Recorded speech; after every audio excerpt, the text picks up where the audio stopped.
Good morning, everyone. My name is Tất Trải. I'm team secretary.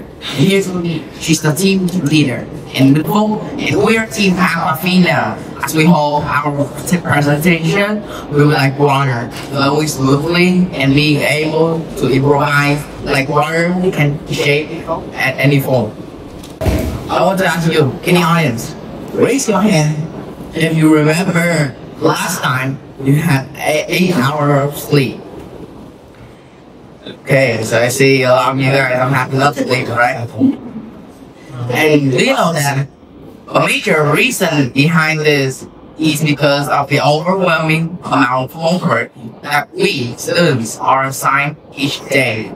Imagine late night, finishing endless of tasks have become a common routine, leaving a little time for proper rest. And in this situation, definitely you feel exhausted, right? But this is not a matter of imagination. This is the current reality for Vietnamese students. It's enduring daily the burden of excessive homework, but the true efficacy of which remains inconclusive. And that is today's presentation topic. Homework overload of Vietnamese students. And in this presentation, we will talk about the state of affairs of this problem, the bad consequences that overload can affect students. Then we'll suggest some solutions, but also some drawbacks on those solutions, and then the conclusion. First, the state of affairs. As you can see in this chart, Vietnam ranks number 2 in the amount of time parents spend with their child to finishing their homework, and 50% of Vietnamese students spend 7 hours or more just to finish the homework. But the global average only takes 25%. So you can see the big gap between the Vietnam and the world. Also, according to OECD, the Organization for Economic Cooperation and Development, they conducted an assessment in 2022.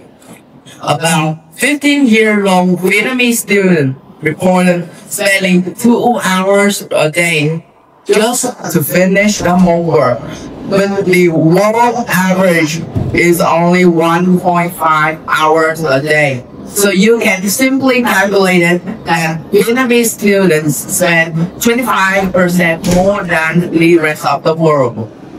So next, Xuân will present about the bad consequences of the homework overload. Thanks, Jai. And now I would like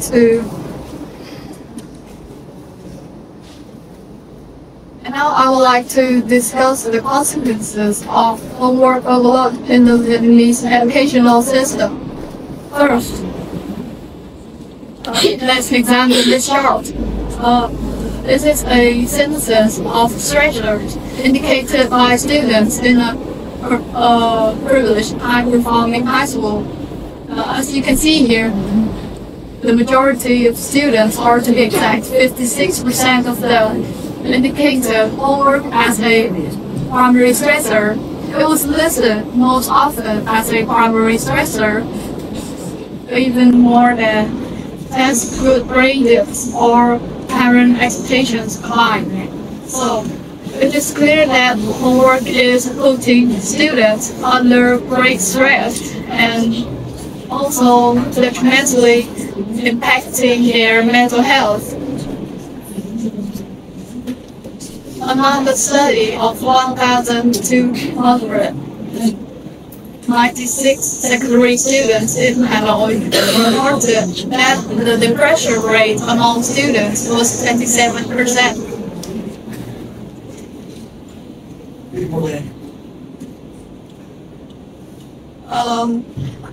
And these alarming figures broken down further with 9.5% experiencing mild to moderate depression and 4.9% suffering from extremely severe depression.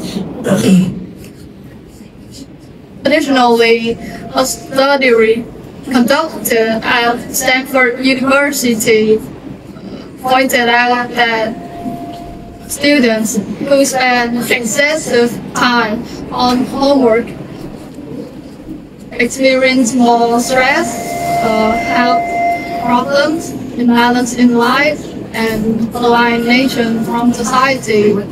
So we could conclude that homework is not only affecting students' mental health, but also their physical well-being. After doing research, here I have some of the most commonly seen consequences theorized into 3 groups: mental health issues, serious health problems, and lack of time. In the first group, mental health issues, I have depression, chronic stress, burnout, and exhaustion. In the second group, serious health problems, I have sleep deprivation, metabolic issues, obesity, and type 2 diabetes. In the final group, I have lack of time. And so here we have not having enough time for other activities, such as entertaining, creative, or relaxing activities. And the last one, due to the lack of time, students will get to deal with real-life scenarios, so they won't get practical experience or critical life skills. So, after reviewing all the consequences, what steps can we take to deal with this problem? Phúc is here to present to you some of the actionable solutions.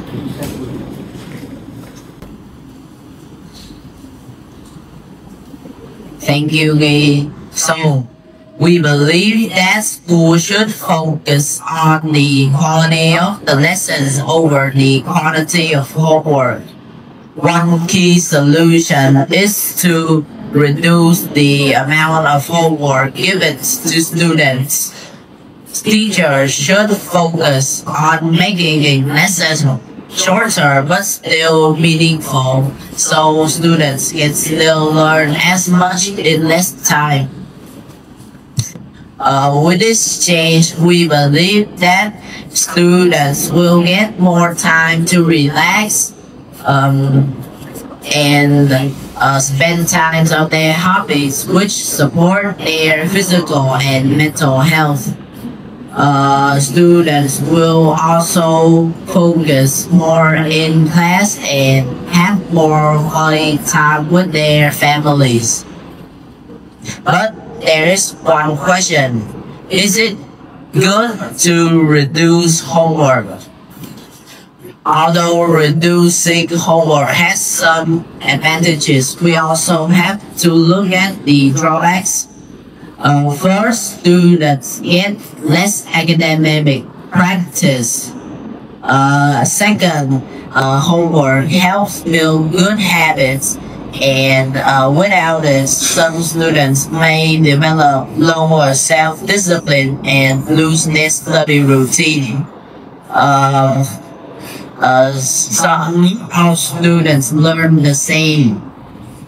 Some students, especially weaker ones, may struggle without the extra practice at home, and with no homework to focus on, students will likely spend more time on screens, like playing video games and scrolling through social media. Finally,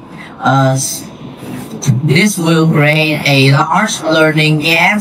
Strong students continue to do well, while weaker students struggle without support. So, what can we do to combat this? First, we should shift the focus to active learning. This means more group projects, so students can learn to work in a team and solve problems together. and classroom discussions so they can build confidence, speak their mind, and see things from a different viewpoints. And we will implement real-life problem-solving tasks so that students can use the knowledge that they learn. In conclusion, we hope reducing quantity of homework doesn't mean reducing the quality. If we focus on the right methods, we can help to create a better and more balanced learning experience. Thank you for your attention. We hope our presentation changed your perspective on improving quality of education in Vietnam. Now, we'll be happy to answer any of the questions that you may have.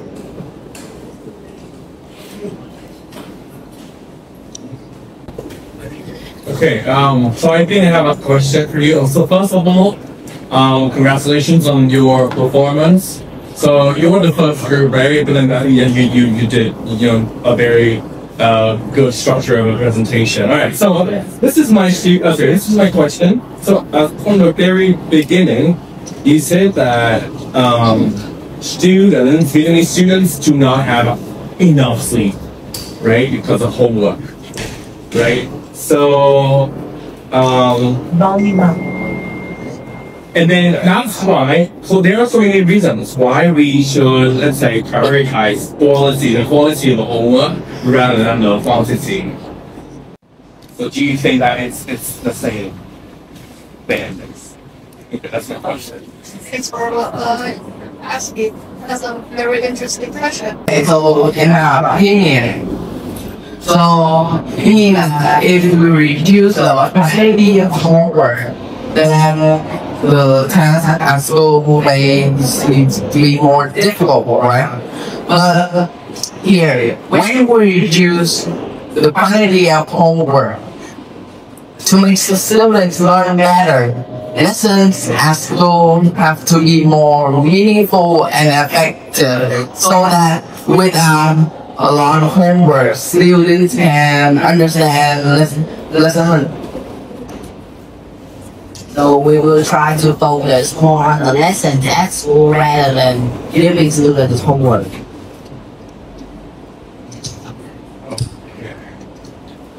So you think that actually achieve at school is like hard enough to develop their problem solving skills, and Yes. they shouldn't get any the teachers. Like No, we just reduce the homework, not fully add the homework. But what I mean here is that, like you said, we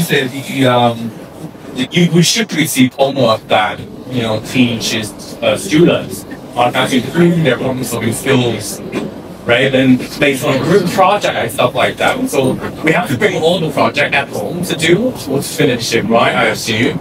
So what do you think about that? Do you think those group projects just require a lot of time as well? I do think that group projects require a lot of time, but doing homework in the traditional way is very boring, and students might get uninterested in the subject instead of